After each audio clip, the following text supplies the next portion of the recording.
మొన్న Johnny master case, అంతకుముందు Raj Tarun case, నిన్న హర్ష సాయి కేసు. మొత్తం మీద ఈ కేసులు చూస్తుంటే 10 years నుంచి వీళ్ళంతా క్లోజ్ ఫ్రెండ్స్, రిలేషన్షిప్ మెయింటైన్ చేశారు. అంతా వాళ్ళ వ్యక్తిగతంగా ఏం జరిగాయి మనకు అనవసరం. సరే, ఒక్కసారిగా ఈ కేసులు పెట్టడం వెనక ఉద్దేశం ఏం నడుస్తుంది మేడం? అంటే ఒకరిని సంబంధించి ఇక్కడ ఎవరు మాట్లాడలేదు. జానీ మాస్టర్ చాలా కష్టపడి పైకి వచ్చాడు.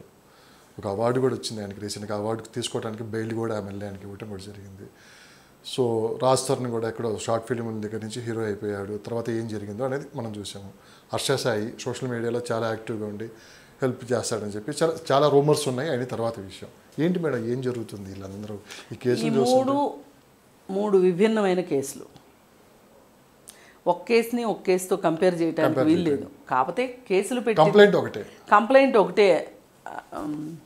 అయితే పూర్తిగా రాజ్ తరుణ్ లావణ్య విషయం చూసుకుంటే కనుక అక్కడ రాజ్ తరుణ్ ఇంకా ఆమెను భరించలేడు. క్లారిటీ ఉంది. చాలా వీడియోస్ విన్నాము, చాలా విన్నాము. భరించలేడు. కానీ ఈ భరించలేనితనం, ఊపిరాడంతనం ఎప్పుడో ఉంది. కానీ కెరియర్ దెబ్బతింటుందని బయటపడలేదా? అతను వెన్నెముక లేని వ్యక్తి. అతనికి వెన్నెముక లేదు. అతను ఎప్పుడూ కూడా మానసికంగా ఎవరో ఒక దృఢమైన వ్యక్తిత్వం ఉన్న, అంటే వ్యక్తిత్వం అంటే వేరేగా అనుకోవద్దు, మాట్లాడగలిగి ధైర్యంగా ఒక తనకు ఒక తోడు నీడగా ఉండే వాళ్ళని, అది కూడా ఒక స్ట్రాంగ్ క్యారెక్టర్ని కోరుకుంటాడు. కానీ దీని మీద కూడా విమర్శలు వస్తాయి మన మీద. దానికి అన్ని సిద్ధపడి మీరు నిజాలు చెప్తాను. నేను నిజమే చెప్తున్నా. ఎందుకంటే అతనికి కొన్ని వ్యక్తిత్వ లోపాలు ఉన్నాయి. అతనికి ధైర్యం తక్కువ.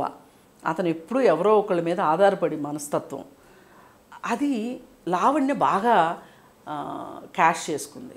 లావణ్య గురించి నేనేం పెద్ద చెప్పక్కర్లా.